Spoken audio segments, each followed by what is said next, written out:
Hey guys, welcome back. Today we're talking about something that you guys have requested in an insurmountable volume. Recently, I have had so many tweets and comments asking me to address a certain plot hole in the original trilogy that regards our good friend the Arbiter.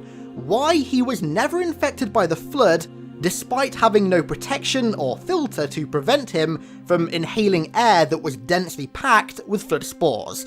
Now, to be fair, I do understand why so many people are suddenly confused. I feel like I've opened a lot of you guys up to the world of Flood spores recently, a method of Flood infection that I imagine many didn't know existed until now, and again, I totally understand why, considering they're barely mentioned once in the games. After learning a lot about spores and how easy it is to be infected by them, going back and playing Halo 2 and seeing the Arbiter just wandering through arguably the most densely spore-populated areas on Delta Halo without a rebreather or a gas mask or any form of air filtration or protection probably doesn't make too much sense. So today I want to address this little plot hole inconsistency that, I guess in hindsight, isn't so little, and explain it in the best way that I can, and also, after that, take a look at some of the armors that elites would wear to prevent infection by spores.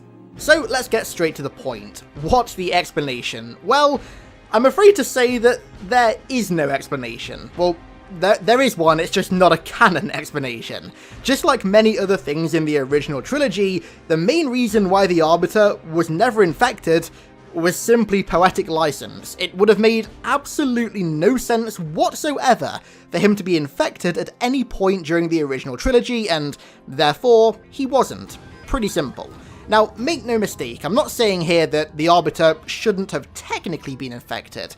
We can't say for absolute sure one way or the other, because as far as I'm aware, we don't know enough about the interaction between elite energy shields and spores to know for sure. Now, I did some digging for this video, and I tried to find if it had ever been mentioned anywhere in Halo's lore if elite energy shields trigger when they come in contact with a spore, but sadly I wasn't able to find anything even remotely conclusive.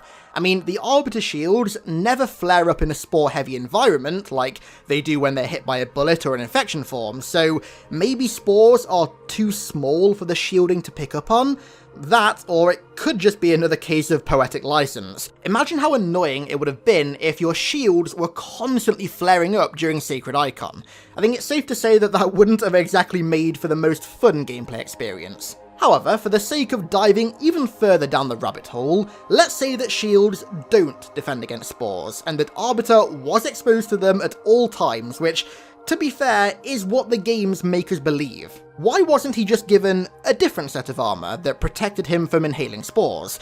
It does seem kinda weird that he'd be sent into such spore-laden zones with his mouth and nose totally exposed. Well, that's kind of the point of the character of the Arbiter. He's an ex-Covenant leader punished for his sins against the Great Journey. Marked with shame, he's forced to undertake impossible tasks wearing armor that is quite literally centuries out of date. He becomes a tool for the Prophets to send on suicide missions so they can dispose of a traitor while at the same time having him take care of their dirty work. Arguably, the most suicidal of all of his missions he was sent on was the one to retrieve the Sacred Icon, where he was sent deep into the heart of the Flood outbreak on Delta Halo, an area where many of Tartarus's brutes had fallen, and where the air he was going to have to breathe was dense with Flood spores.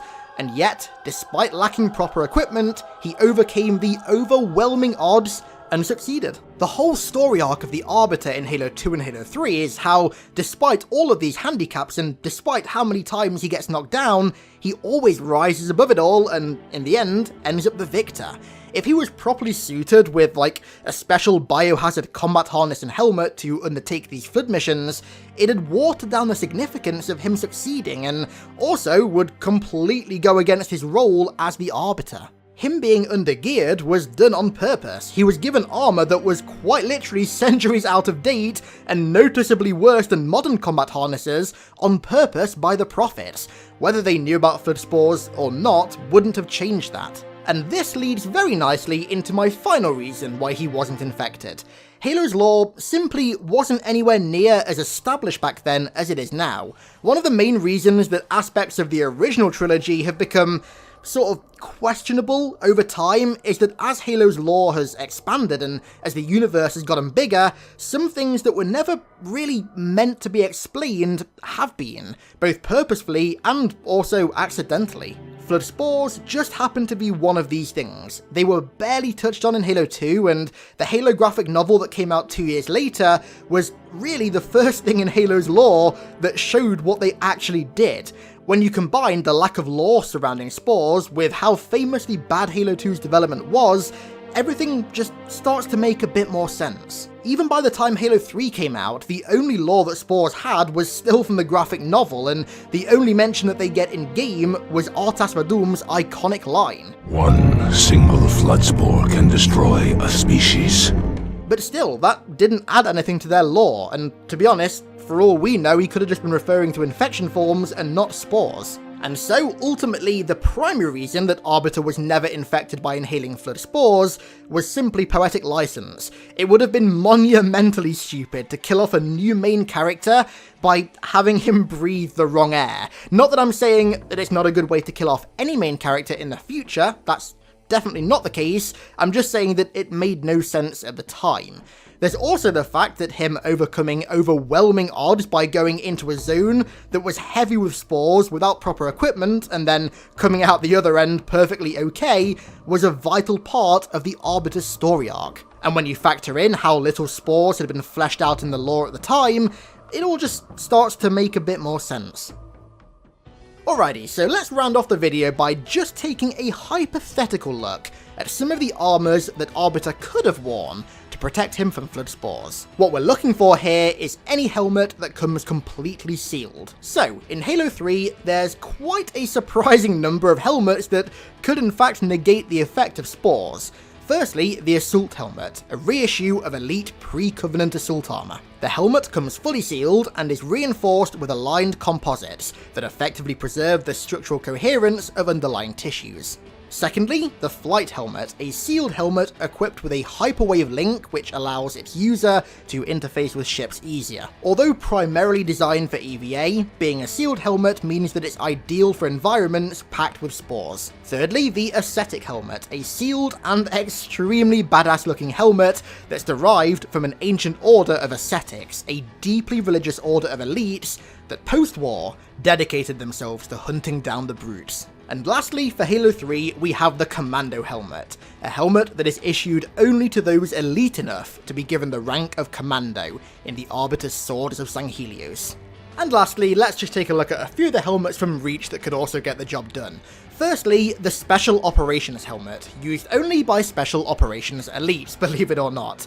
This helmet seems to be entirely sealed, so it'd be pretty damn effective. There's also the Ranger Helmet that's used primarily by elites with jump packs, and also by elites that are needing to carry out orders in either low gravity or oxygen-free environments.